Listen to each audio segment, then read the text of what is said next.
जय हिंद दोस्तों, welcome to be कानूनची। मैं हूं आपका दोस्त AK शर्मा और आज हम बात करेंगे सुप्रीम कोर्ट के एक जजमेंट की, जिसमें पश्चिम बंगाल सरकार द्वारा पश्चिम बंगाल हाई कोर्ट के एक ऑर्डर को चैलेंज करते हुए एक याचिका दाखिल की गई थी, जो कि रामनवमी में पश्चिम बंगाल पर हुए वायलेंस को लेकर NIA को जांच ट्रांसफ़र करने के लिए हाईकोर्ट ने किया था। तो हाईकोर्ट ने जो आदेश किया था उसमें NIA को रामनवमी के वायलेंस की जांच दी गई थी, जिसके बाद पश्चिम बंगाल सरकार उस ऑर्डर के खिलाफ जो कि हाई कोर्ट ने दिया था और जिसके बिहाफ पर यानी जिस ऑर्डर के बाद भारत सरकार ने NIA को ये जांच दे दी थी, उस ऑर्डर के खिलाफ पश्चिम बंगाल सरकार आज ऑर्डर आया है, लेकिन पश्चिम बंगाल सरकार उस ऑर्डर के खिलाफ सुप्रीम कोर्ट गई और आज सुप्रीम कोर्ट का जजमेंट आया जिसमें उस याचिका को डिसमिस कर दिया गया। सबसे महत्वपूर्ण बात जो है इस मामले में ये है कि लगातार स्टेट कोशिश कर रहा है कि NIA इसमें इन्वॉल्व ना हो। तो NIA इन्वॉल्व कब होती है? तो देखिए, सबसे पहले जान लेना ज़रूरी है कि NIA जो है यानी नेशनल इन्वेस्टिगेटिव एजेंसी उन मामलों में इन्वॉल्व होती है जिसमें नेशनल सिक्योरिटी को खतरा होता है या फिर जहाँ पर टेररिस्ट एक्टिविटीज़ का होने का शक होता है या होती हैं। तो इसी को लेकर शुभेंदु अधिकारी ने जो है पश्चिम बंगाल हाई कोर्ट में एक याचिका लगाई थी कि जो पुलिस है रामनवमी पर जो वायलेंस हुआ है वो सही से जांच नहीं कर रही है।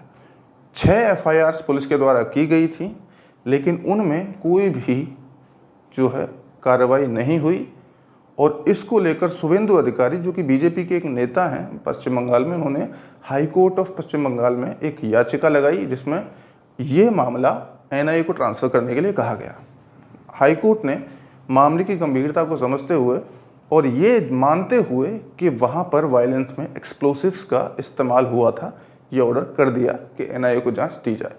जिसके बाद भारत सरकार ने सेक्शन 6(2) ऑफ NIA एक्ट यानी section 6 clause 2 of NIA Act के तहत सो मोटो कॉग्निजेंस लेते हुए under the direction of High Court of West Bengal ये जाँच NIA को दे दी। इस मामले में पश्चिम बंगाल सरकार के जो वकील हैं जो कि गोपाल शंकर नारायणन हैं, उन्होंने क्या तर्क दिए इस मामले में? कहा उन्होंने कि जो NIA को जांच दी गई है ये सही नहीं है, क्योंकि जो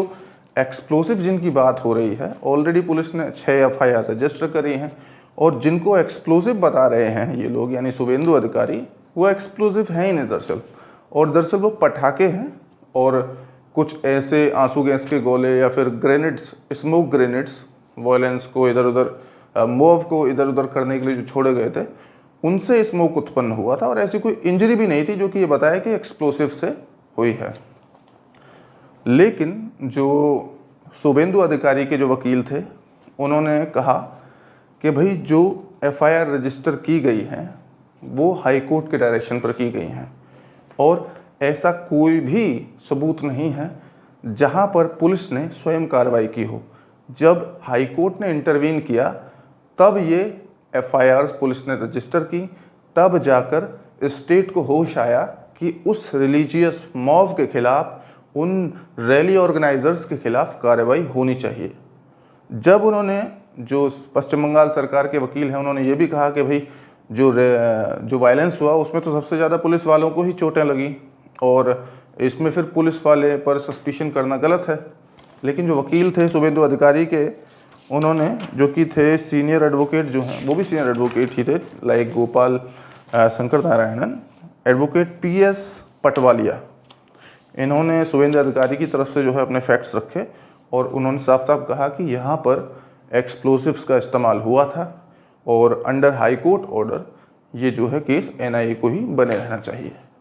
दोनों की बातें सुनने के बाद जो सुप्रीम कोर्ट है उन्होंने कहा कि भाई जो सरकार है यानी पश्चिम बंगाल सरकार है, उन्होंने हाई कोर्ट के ऑर्डर को तो चैलेंज किया है टू ट्रांसफर द केस, लेकिन जो सरकार का जो एक नोटिफिकेशन निकला 6(2) के अंदर ट्रांसफ़र करने का केस को टू NIA, तो उसको चैलेंज नहीं किया गया है। और ये उन्होंने पश्चिम बंगाल सरकार के जो ऑफिसर्स हैं, पुलिस ऑफिसर्स हैं, उनकी ड्यूटी भी बताई कि भाई उनको जो है सारी जानकारी इन्वेस्टिगेशन की NIA अधिकारियों को देने के लिए वो बाध्य हैं। तो आप देखिए कि जो ये फैसला आया है, मैं सोचता हूँ कि ये बहुत ज़रूरी है। देखिए, ज़रूरी इसलिए है